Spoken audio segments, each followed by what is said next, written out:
Damos la bienvenida nuevamente a todos los que nos observan a través de las plataformas sociales, de Facebook, a través de YouTube. Les habla el pastor Hugo Ramini, su servidor, y nuevamente estamos compartiendo este espacio que se denomina Estudiando la Biblia. Ya habíamos estado viendo en el programa anterior lo que es la persona del Espíritu Santo. Ya habíamos comenzado en aquella oportunidad leyendo un texto en Isaías capítulo 40 versículo 13, y en esta oportunidad vamos a continuar dando características del Espíritu Santo como persona, y vamos a comenzar leyendo otro texto de la Escritura también que encontramos en el Evangelio según San Mateo, capítulo 28, versículos 19 y 20. Y dice lo siguiente: Por tanto, id y haced discípulos a todas las naciones, bautizándolos en el nombre del Padre, y del Hijo, y del Espíritu Santo, enseñándoles que guarden todas las cosas que os he mandado. Y he aquí, yo estoy con vosotros todos los días hasta el fin del mundo. Amén. Acá vemos que el Espíritu Santo es muy importante a la hora de hacer discípulos. El Espíritu Santo, como tercera persona de la Trinidad, tiene una parte importante, un accionar interesante en esto que es la gran comisión. Y cuando hablamos de esto, hablamos de que el Espíritu Santo es el maestro en este tiempo, es el que toma todo lo que viene de Cristo, lo que conoce de Cristo, y lo da a conocer. Interviene en la formación de los discípulos del Señor Jesucristo, en la gran comisión. Por eso que la Iglesia siempre debe darle lugar a la persona del Espíritu Santo. Y haciendo un repaso rápido y general, habíamos hablado de que el Espíritu Santo tiene mente, que tiene los pensamientos de Cristo, da a conocer los pensamientos de Dios, que también el Espíritu Santo investiga la mente humana, conoce en profundidad los pensamientos del hombre, conoce el corazón del hombre. En tercer lugar, habíamos dicho que el Espíritu Santo tiene voluntad, puede decidir. Él decide a quién Él reparte los dones espirituales.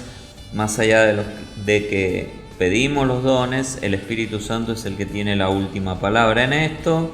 También habíamos dicho que el Espíritu Santo prohíbe, tiene esa facultad de prohibir, de que se hable la palabra o de que lleguemos a una determinada región geográfica o nación para predicar la palabra.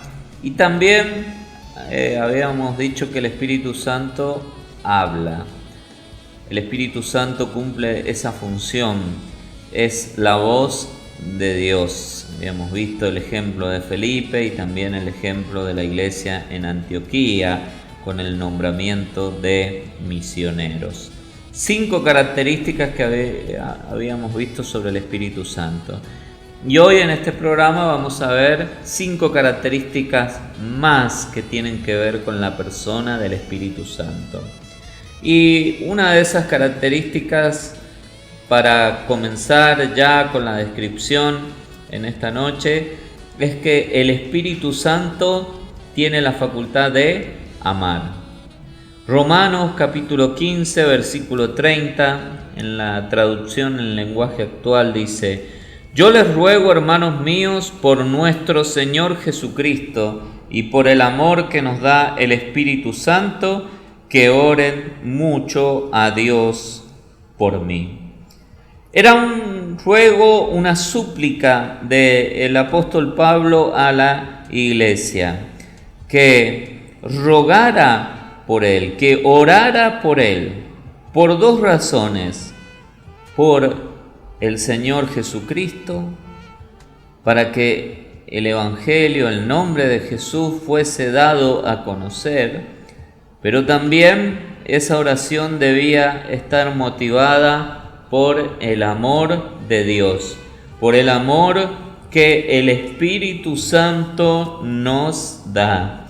Esa debía ser la motivación. ¿Y por qué Pablo aclara aquí que tenían que orar por él, por el amor que nos da el Espíritu? Porque también podemos hacer oraciones simplemente para quedar bien o simplemente para cumplir, simplemente para que los demás vean que hemos orado por tal y tal persona. Pero acá Pablo claramente nos habla de que la motivación al orar, lo que debía impulsar a los creyentes a orar, debía ser el mismo Espíritu Santo, el amor que da el Espíritu Santo. Y Romanos capítulo 5, versículo 5 dice: y la esperanza no avergüenza, porque el amor de Dios ha sido derramado en nuestros corazones por el Espíritu Santo que nos fue dado. Claramente, el Espíritu Santo trae el amor de Dios a nuestro corazón, a nuestra vida. Y eso hace posible que nuestras oraciones sean hechas con la motivación correcta y que sean impulsadas por el amor de Dios. La motivación que tuvo el Padre al enviar a Jesucristo a este mundo fue el amor también, dice, porque de tal manera amó Dios al mundo que envió a su Hijo. Por tanto, si queremos experimentar el verdadero amor de Dios y orar impulsados por el amor de Dios, debemos ser llenos del Espíritu Santo de Dios, dar lugar al Espíritu Santo de Dios en nuestras vidas. Y eso nos va a llevar a amar de la manera correcta, a amar como Dios ama y no como el mundo verdaderamente ama. Por ejemplo, el mundo, cuando habla de amor, habla de ser permisivo, de permitir el pecado, de permitir esas malas conductas, pero el amor de Dios nos habla de corregir el pecado, de corregir las malas conductas. Entonces, eso lo logramos por medio del Espíritu Santo de Dios. Como segundo punto de esta noche, tenemos que decir también que el Espíritu Santo tiene emociones. Efesios capítulo 4, versículo 30, en la traducción en lenguaje actual, nos dice lo siguiente: no hagan que se ponga triste el Espíritu Santo de Dios, que es como un sello de identidad que Dios puso en ustedes, para reconocerlos cuando llegue el día en que para siempre serán liberados del pecado. No debemos entristecer al Espíritu Santo de Dios. Es la persona más sensible de la Trinidad. Y a través de diferentes conductas podemos entristecer al Espíritu Santo de Dios que nos ha sido dado. Por ejemplo, la palabra de Dios nos anima, nos incentiva, nos exhorta a dejar de lado estas malas conductas, como pueden ser la amargura, el enojo, ira, gritería, maledicencia, que tiene que ver con las malas palabras, y toda malicia. Todo eso entristece al Espíritu Santo de Dios. Y también debemos saber que al tener emociones, no solamente el Espíritu Santo se puede entristecer, sino que también el Espíritu Santo se puede enojar. Claramente la palabra de Dios nos enseña que podemos hacer enojar al Santo Espíritu de Dios. Isaías capítulo 63, versículo 10 dice: Mas ellos fueron rebeldes e hicieron enojar su Santo Espíritu, por lo cual se les volvió enemigo y él mismo peleó contra ellos. El mismo Espíritu Santo que los había acompañado también a los israelitas en su salida de Egipto por el desierto, al ver tanta rebeldía se enojó con ellos y se les volvió enemigo. ¿Y cuál fue el resultado de todo esto? ¿Qué es lo que sucedió? Que el Espíritu Santo comenzó a oponerse a ellos y no permitió que ellos alcanzaran la tierra prometida. Ni siquiera Moisés pudo llegar a alcanzar esa promesa de Dios. Debemos tener mucho cuidado a la hora de herir el Espíritu Santo, porque de tanta tristeza, esa tristeza se puede transformar en enojo también. Así que debemos tener cuidado con esa tercera persona de la Trinidad. También debemos saber que el Espíritu Santo ora. Romanos capítulo 8, versículo 26, en la versión Dios habla hoy, nos dice: de igual manera el Espíritu nos ayuda en nuestra debilidad, porque no sabemos orar como es debido, pero el Espíritu mismo ruega a Dios por nosotros, con gemidos que no pueden expresarse con palabras. Hay algo que debemos entender, y es que no sabemos orar como es debido.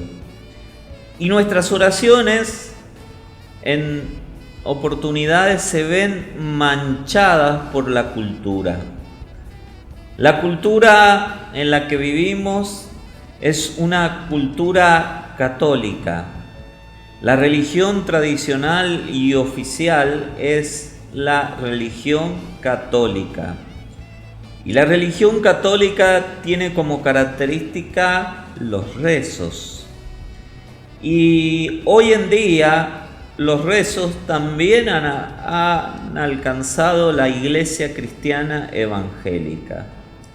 Hoy hay muchas oraciones repetidas de memoria, o muchas frases que componen las oraciones que terminan siendo rezos.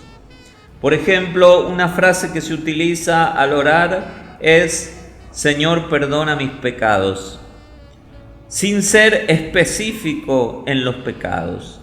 Un creyente que conoce lo que es el pecado, que conoce los diferentes tipos de pecado, debe saber que los pecados deben ser confesados, deben ser nombrados, deben ser identificados, deben ser abandonados.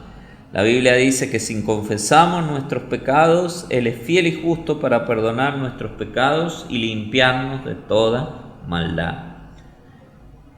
Igualmente, en la época de Jesús, también las oraciones estaban manchadas por la cultura de los fariseos, de los saduceos. Ellos tenían una forma de orar, como Jesús marca allí cuando cita ese ejemplo del publicano y el fariseo, donde el fariseo oraba, dice, consigo mismo, diciendo: Señor, te doy gracias porque no soy como este publicano, porque yo no robo, porque diezmo de todo lo que tengo, porque ayuno 2 veces a la semana. Y el publicano decía: Señor, sé propicio de mí porque soy pecador. Y Jesús dijo claramente que el publicano había vuelto a su hogar justificado y no el fariseo. Y esas son oraciones que se realizaban en ese tiempo y que se realizan también hoy en la iglesia evangélica, lamentablemente. Pero el Espíritu Santo, cuando somos llenos del Espíritu Santo, el Espíritu Santo nos guía a orar de la manera correcta. Pablo pedía que oraran por él en toda oración y súplica en el Espíritu Santo. Y también nos dice que el Espíritu Santo, como hemos leído, intercede por nosotros con gemidos que no pueden expresarse con palabras. Por tanto, debemos pedir más de la guía del Espíritu Santo para orar correctamente, para no emitir rezos, para no orar con nosotros mismos, teniendo como parámetro nuestras vidas mismas, sino que debe haber más de la palabra de Dios en nuestras oraciones.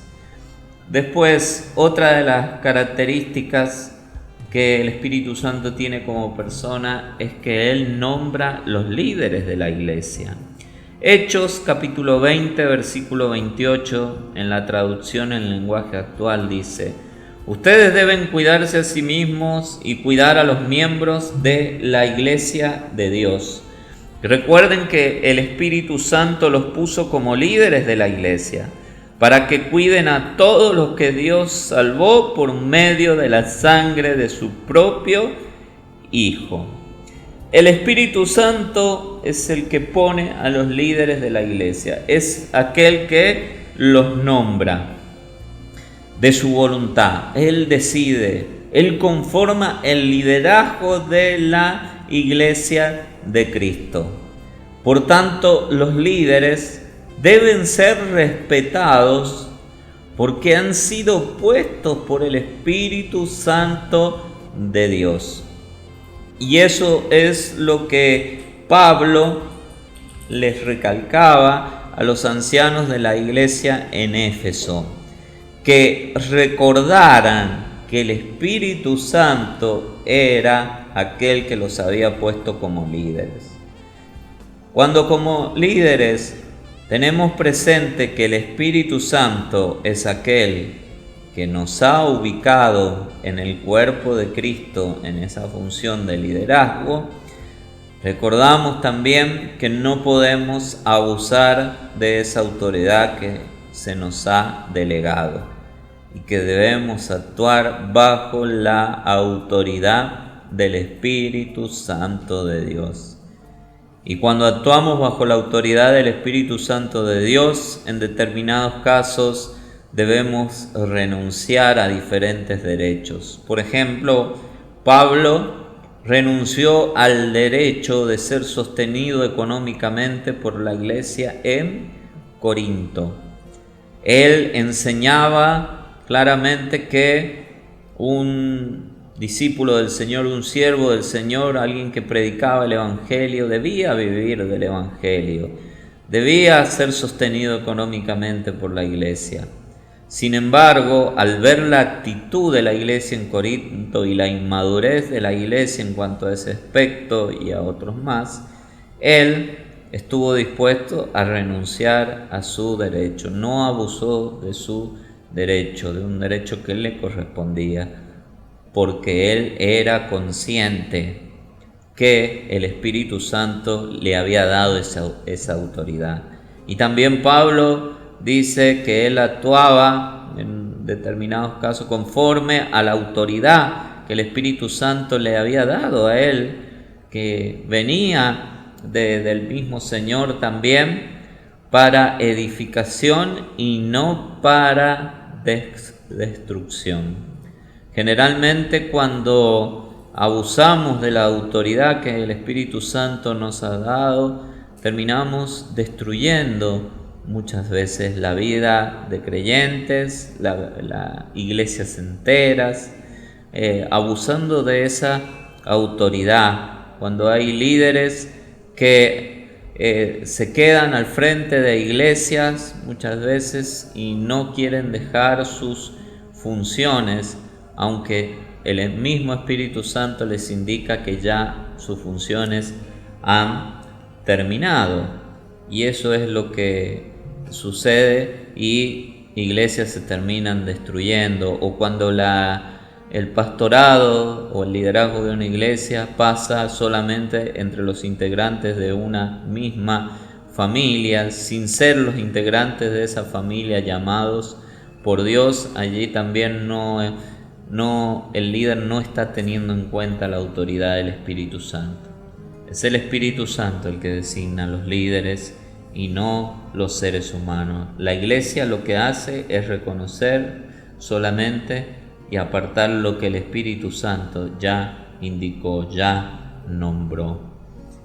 Y como otro punto que podemos ver, el Espíritu Santo como persona nos ayuda.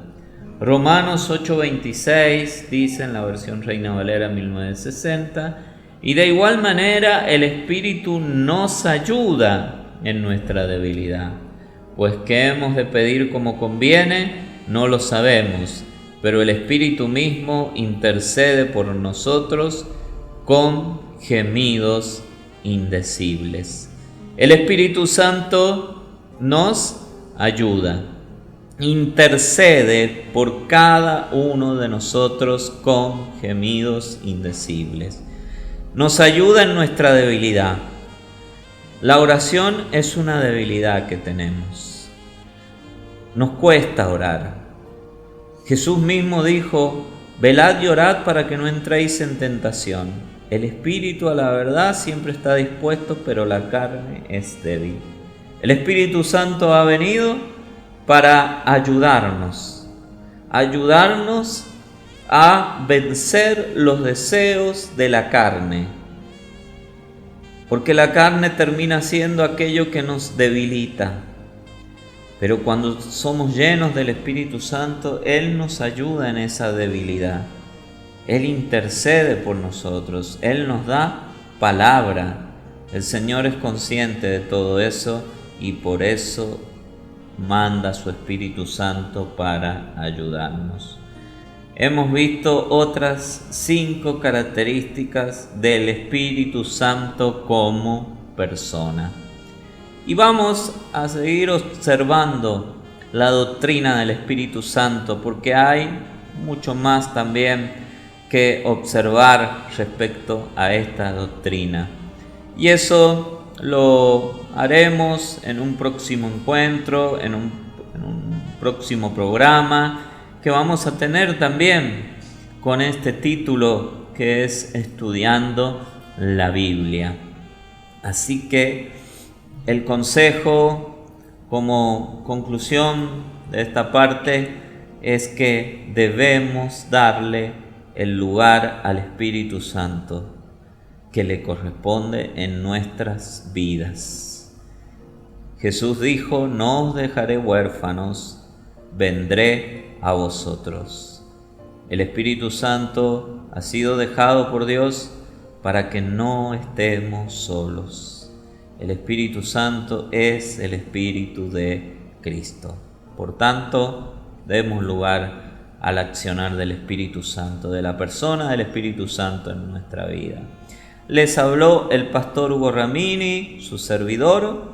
Me despido y nos encontraremos en un próximo programa, el próximo miércoles, a través de este espacio que hemos denominado Estudiando la Biblia. Que el Señor los bendiga.